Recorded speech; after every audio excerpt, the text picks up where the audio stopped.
కాళేశ్వరం విషయంలో ఆర్ఎస్ ప్రవీణ్ కుమార్ చెబుతున్న దానిని చూస్తుంటే దొంగలు పడ్డ 6 నెలలకు కుక్కలు మురిగిన చందంగా ఉందని ఎమ్మెల్సీ అద్దంకి దయాకర్ అన్నారు. ఇక కాళేశ్వరంపై ఎవరో కుట్ర చేశారని అనడం హాస్యాస్పదంగా ఉందని విమర్శించారు. కుట్రే జరిగితే సింధిళ్లకు కూడా డ్యామేజ్ అవ్వాలి కదా అని అన్నారు. ఇక 2 ఏళ్ల తర్వాత నష్ట నివారణ చర్యలు చేపడితే ఎవరు నమ్మరని కూడా చెప్పారు. పైసల కోసం ప్రాజెక్టులు కడితే పరిస్థితి ఇలాగే ఉంటుందని కూడా విమర్శించారు. పైసల కోసం ప్రాజెక్టులు కడితే గట్లుంటాయి. ప్రజల కోసం కట్టిన ప్రాజెక్టు ఇప్పుడు చూడు, నిండు కుండలా ఉన్న నాగార్జున సాగర్ ప్రాజెక్టును చూడండి, శ్రీశైలం చూడండి, శ్రీరామ్ సాగర్ను చూడండి. ఎన్ని ప్రాజెక్టులు ఈరోజు మీకు కళ్ళ ముందు కనపడతాయి.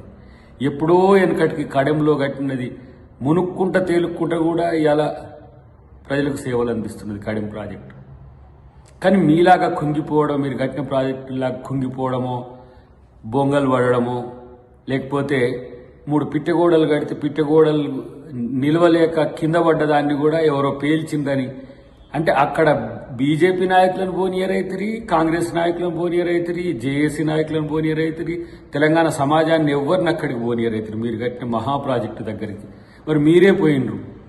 నేనంటున్నా, మరి కేసీఆర్ కూల్చిండా, కేటీఆర్ కూల్చిండా, లేకపోతే మీ ప్రభుత్వం కూలిపోవాలని మీ పార్టీలో ఇప్పుడున్న లుకలుకలు ఉన్నాయి కదా, లేకపోతే కవిత కూల్చిందా, హరీష్ రావు కూల్చిండా, మీరు తేల్చుకోరు ఫస్ట్.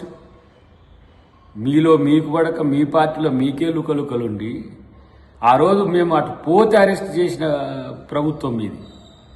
బయట నుంచి వచ్చిన వాళ్ళు కూడా హెలికాప్టర్లలో, విమానాలలో తీసుకుపోయి ఆడ దించిండ్రు అక్కడ.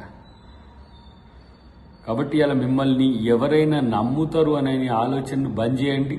ఇంకా ఇలాంటి ప్రకటనల ద్వారా మరింత దిగజారే ప్రయత్నం తప్పితే మరొకటి కాదు అని చెప్పి